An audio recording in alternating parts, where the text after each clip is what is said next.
2,500 pesos, makakabili na kayo ng ham, makagawa ka na ng macaroni salad, makakagawa ka na rin ng spaghetti. Depende rin po yan kung ilan yung tao kakain. Anong ganap sa mundo ng showbiz? Humalab ang reaksyon ng celebrities at netizens matapos mag-viral ang pahayag ni DTI Secretary Maria Cristina Roque na 500 piso daw ay sapat na para may ham, macaroni salad at spaghetti na pang Noche Buena. Marami ang napahala, napataas ng kilay at napakomment ng saan po yung palengke. Reactions ng celebrities at ang kanilang mga patama. Edo Manzano, 500 piso daw, kaya na ang ham, macaroni salad at spaghetti. Kung sila ay confident, tayo ay curious. Abangan ang 500 piso Noche Buena Challenge. Itong post ni Edo ay naging viral dahil sa sarcastic tone na tumama sa damdamin ng bayan. Bianca Gonzalez, kapiranggat lang ba ang deserve ng pamilyang Pinoy? Itong post ni Bianca ay straight to the point, sino bang pamilya ang kasyang-kasya sa 500 piso ngayong mahal na ang lahat? Alessandra De Rossi, ilang slice? Itong post na ito ni Alessandra ay short but deadly. Ilang slice nga ba ng ham ang mabibili mo sa 500 piso? Pokwang, kung hindi ninanakawan ng bansa, malamang kasya nga ang 500 piso na pang Noche Buena. Yung sinauling pera ng buwaya, ipamigay nyo sa mahihirap para di hirap ipagkasya ang 500. Itong post na ito ay pinakamasakit ang katotohanan kapag galing kay Pokwang. DJ Chacha, kasya daw ang 500 piso pang Noche Buena. Saan pong palengke kayo namimili? Doon kami pupunta.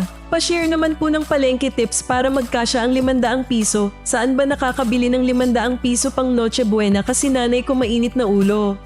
Itong post na ito ni DJ Chacha ay represent ang lahat ng nanay na nagko-compute ng gastos habang umiinit ang ulo. Hindi nga raw nagkakasya ang 5,000 piso, paano pa kaya ang 500 piso? Pero paliwanag naman ng DTI.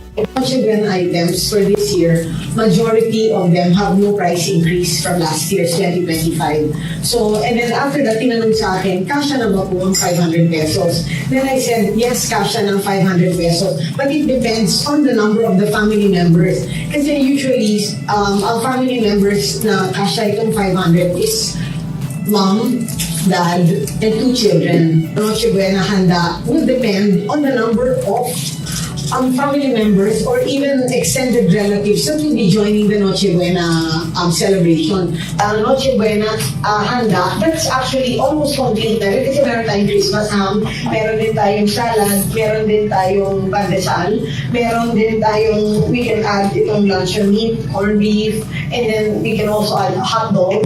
And then kung ayaw naman natin itong luncheon meat and corned beef, pwede rin tayong magdagdag, let's say, ng pork barbecue, pwede rin tayong magdagdag ng fried chicken. But this is for a family of 4. 400 makakabili na kayo ng ham. Makakagawa ka ng macaroni salad. Makakagawa ka rin ng spaghetti.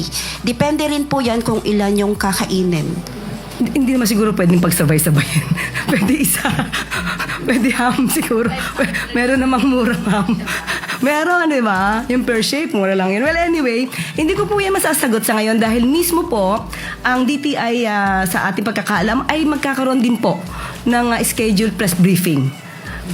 Ngayon, kung hindi ako nagkakamali, 1 o'clock. So, doon mas maganda po na mas maliwanag po niya kung ano po at paano niya makukompute yung pagbibili ng ham sa halagang 500 pesos. Baka dalawa nga po mabili sa ganun. Pero ma'am, sa tingin nyo, kasya po ba ang 500? Personal ko, kung magkukompute ako, kung bibili ako ng 1 kilo na ham na mumurahin, hindi yung may brand, pwede. Ham lang. Wala po si spaghetti. Depende kasi. Depende yan eh. Kung anong bibilin mo.